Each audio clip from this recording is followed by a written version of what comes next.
Assalamualaikum warahmatullahi wabarakatuh. Perkenalkan, nama saya Daniel Maulana, NIM ASBRAS 2022 14153. Di sini saya akan menjelaskan tugas yang sudah saya buat, yakni memprediksi kematian dengan menggunakan dataset heart failure clinical record. Dan nanti juga tiap model akan dicoba menggunakan dua fitur, yakni fitur serum creatine dan ejection fraction. Yang pertama kita memanggil beberapa library seperti Pandas, NumPy untuk pengolahan data, lalu Matplotlib dan Seaborn untuk visualisasi, lalu Scikit model untuk pre-processing, dan classification untuk mengevaluasi performa model klasifikasi. Lalu kita memanggil modelnya yakni random forest, KNN, dan logistic regression. Kita juga memanggil SMOTE karena datanya terindikasi imbalance. Lalu kita juga memanggil classification report untuk mengubah dari bentuk teks menjadi data frame Pandas, dan juga silent untuk menganalisis kesalahan dan menghitung sensitif dan spesifikasi. Lalu kita load datasetnya dari Drive dengan nama seperti ini, dengan nama Heart Failure Clinical Record. Lalu kita menampilkan 5 data teratasnya. Lalu kita mengubah nama kolom-kolomnya yang awalnya 0123 menjadi AIDS, anemia, creatine, dan lain-lain. Lalu kita menampilkannya di sini. Nama kolomnya sudah berubah.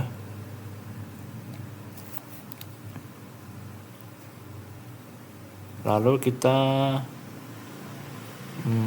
menampilkan dev info yang berisi jumlah baris, jumlah kolom, type data, dan missing value. Seperti pada kolom H di sini berisi 269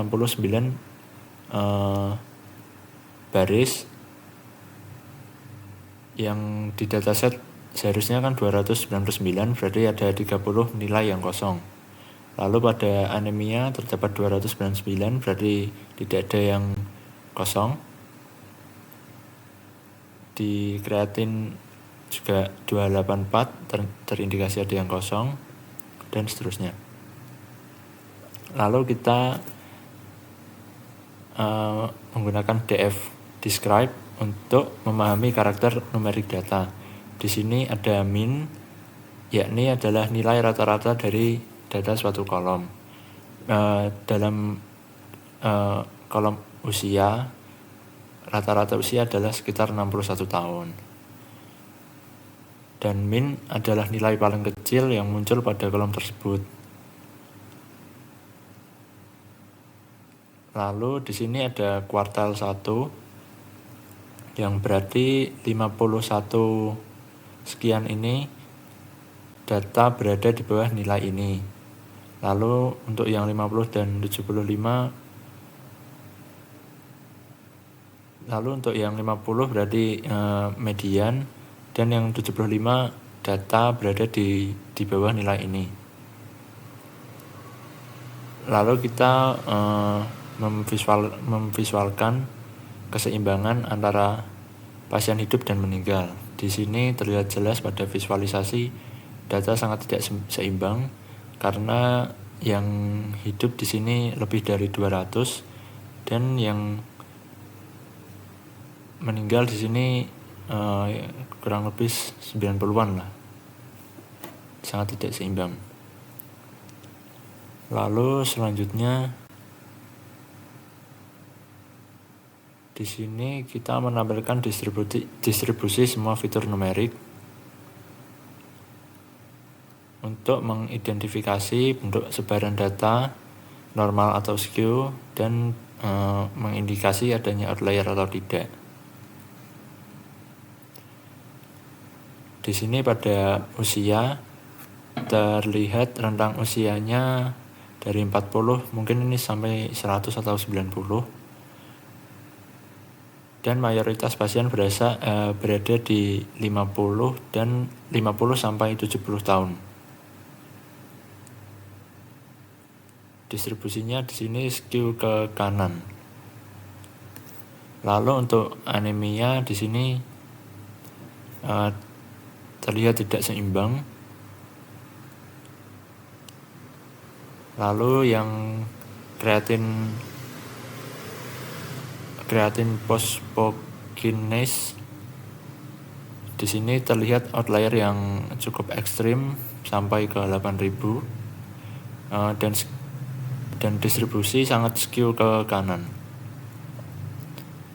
Lalu untuk yang diabetes, mayoritas tidak menderita diabetes dan distribusinya seimbang. Distribusinya tidak seimbang. Lalu yang ejection fraction, rentangnya mulai dari 15 sampai 80. Banyak pasien memiliki nilai yang rendah, yakni di bawah dari 40. Distribusinya tidak normal. Lalu yang high blood pressure di sini mayoritas pasien tidak memiliki hipertensi. Lalu yang platelets, rentang nilai sangat lebar, distribusi skew ke kanan. Banyak outlier di nilai tinggi. Lalu serum kreatin, mayoritas berada di 1 sampai 2. Beberapa nilai sangat tinggi sampai angka 9 di sini. Distribusinya ini skew ke kanan.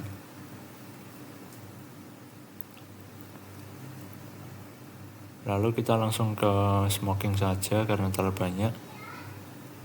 Smoking di sini mayoritas pasiennya tidak merokok. Distribusinya juga tidak seimbang. Lalu yang death event,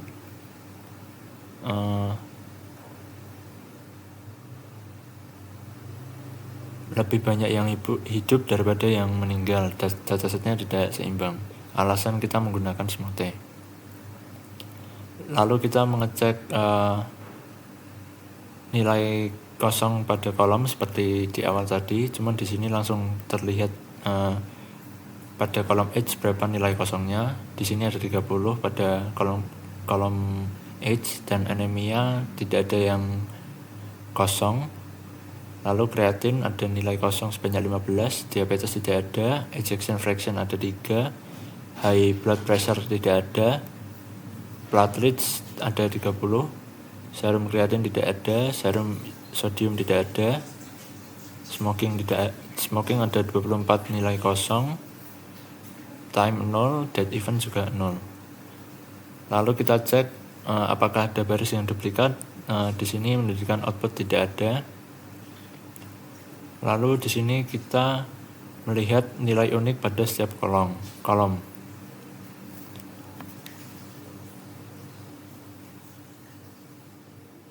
Nah, pada output H terdapat output 75, 55, 65 dan seterusnya.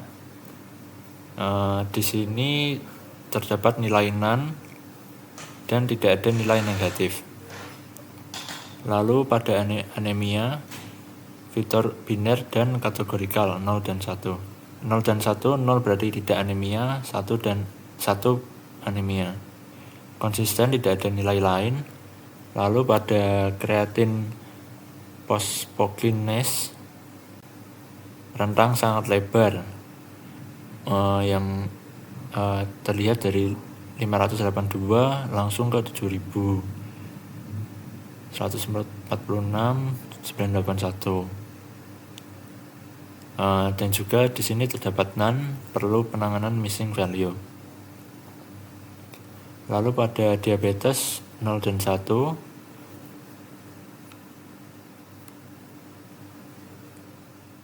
yakni diabetes dan tidak. Lalu pada ejection failure terdapat none, di sini perlu cleaning. Rentangnya juga masuk akal, 14 sampai 80. high blood pressure, fiturnya biner sama seperti diabetes dan lain-lain. Platelet di sini rentangnya sangat lebar, terindikasi outlier, dan juga terdapat NAN di sini. Lalu pada serum kreatin nilainya cukup ekstrim, misalnya 9.4, berarti indikasi pasien berat. Tapi di sini tidak ada nilai NAN. Lalu serum sodium nilainya di sini diskrit, rentangnya juga masuk akal, 113 sampai 148. Lalu pada gender atau seks di sini kategorikal biner. Lalu smoking juga sama, kategorikal biner, cuman ada nilai NAN di sini. Lalu pada time menunjukkan lama follow up hari, tidak ada nilai yang tidak wajar. Lalu lanjut, di sini kita membersihkan data menggunakan DF-Lina untuk mengisi nilai kosong pada setiap kolom numerik dan menggunakan nilai median dari masing-masing kolom pengganti. Lalu kita masuk ke SMOTE. Di sini kita memisahkan fitur yakni X dan label atau target yakni Y. Kita melakukan oversampling menggunakan SMOTE dan menghasilkan dataset baru yang seimbang. Lalu kita menggabungkan kembali fitur X SMOTE dan target Y SMOTE, lalu membentuk data frame baru hasil SMOTE dan memudahkan analisis lanjutan dan visualisasi. Di sini kita visualkan hasil dari oversamplingnya menggunakan SMOTE. Di sini terlihat data seimbang antara hidup dan meninggalnya.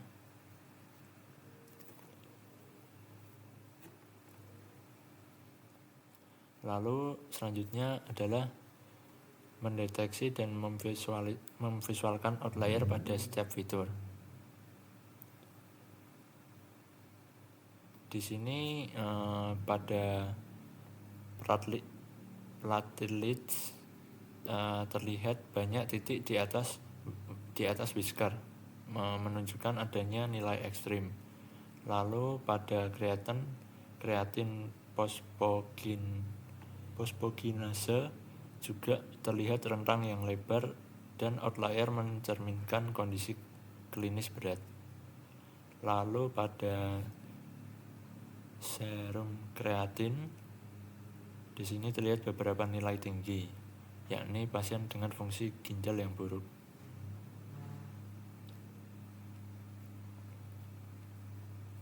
Lalu kita lanjut ke heat map. Di sini kita menganalisis korelasi antar fitur dan menentukan fitur yang paling berpengaruh terhadap target sebelum proses pemodelan. Di sini terlihat korelasinya mulai dari waktu, korelasinya negatif kuat karena semakin lama bertahan resiko meninggalnya turun. Lalu smoking, korelasinya positif, yakni jika pasien banyak merokok, resiko kematiannya meningkat atau resiko lebih tinggi. Lalu pada ejection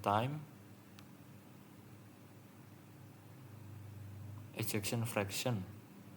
Pada ejection fraction, fungsi jantung rendah, yakni resiko kematiannya meningkat. Lalu serum sodium,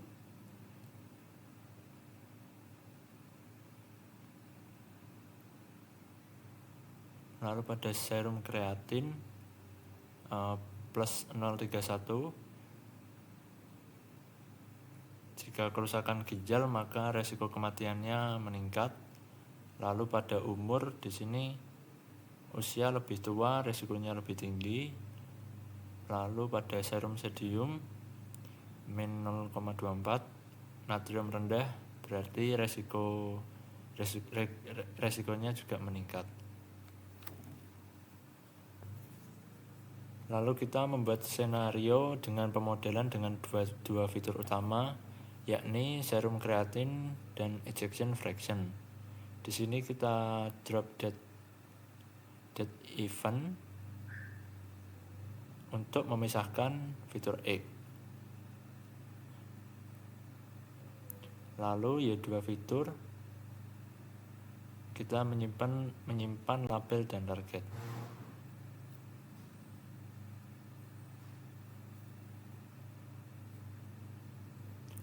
Lalu di sini kita menyeragamkan skala fitur dan mengurangi pengaruh outlier. Lalu kita memisahkan data latih 80-20 di sini. Dan kita menyiapkan 3 algoritma klasifikasi untuk 2 skenario data, 2 fitur dan semua fitur.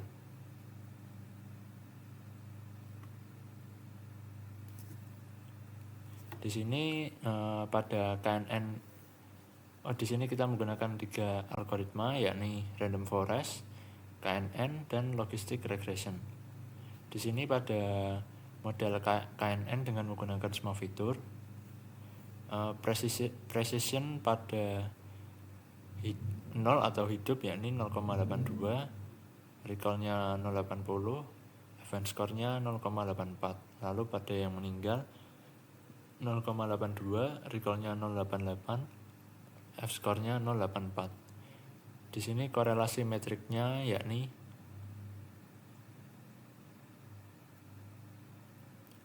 true positifnya ada pada 36 di sini, yang berarti pasien meninggal yang diprediksi, dan true negatifnya adalah 33 yang diprediksi pasien hidup. Lalu false positifnya adalah 8 yang diprediksi pasien hidup yang diprediksi meninggal. Lalu false negatifnya ada 5 di sini, adalah pasien meninggal yang diprediksi hidup. Lalu KNN hanya menggunakan 2 fitur. Di sini precision, recall, dan event-nya berkurang.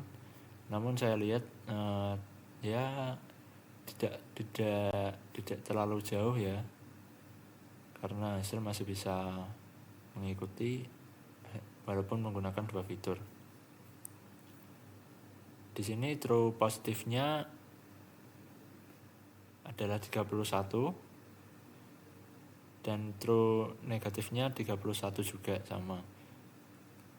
Dan false positifnya 10, false negatifnya juga 10. Lalu pada model logistic regression yang hanya menggunakan 2 fitur utama, yakni serum creatine dan ejection fraction, hasilnya di sini lebih bagus daripada KNN dengan sama-sama menggunakan 2 fitur.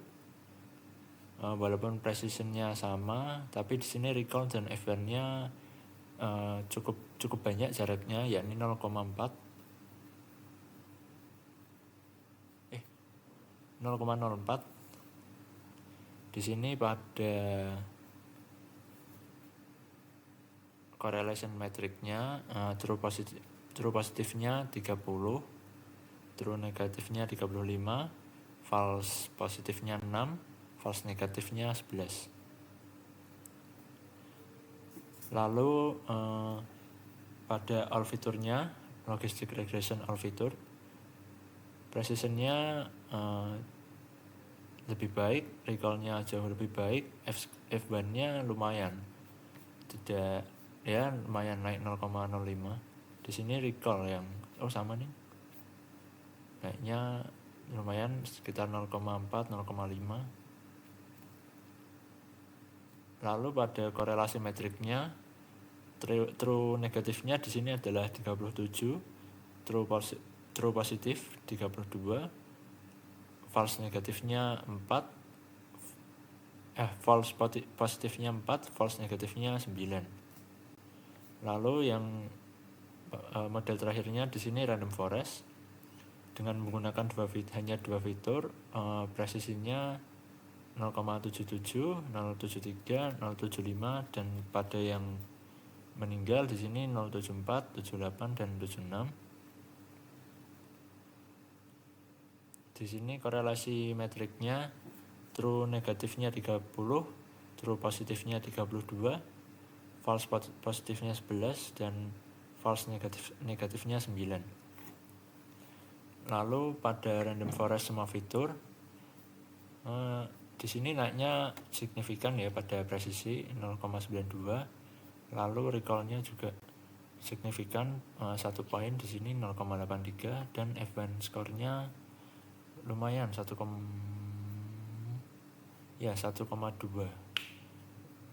Lalu untuk confusion metricnya di sini true negatifnya 34, true positifnya 38, false positifnya 7, dan false negatifnya 3. Lalu pada sel ini digunakan untuk melatih seluruh model klasifikasi pada data latih, baik menggunakan dua fitur maupun seluruh fitur. Lalu di sini kita mengkomparasi semua model, yakni paling baik random forest menggunakan semua fitur 0,88, yang kedua antara KNN dan logistik.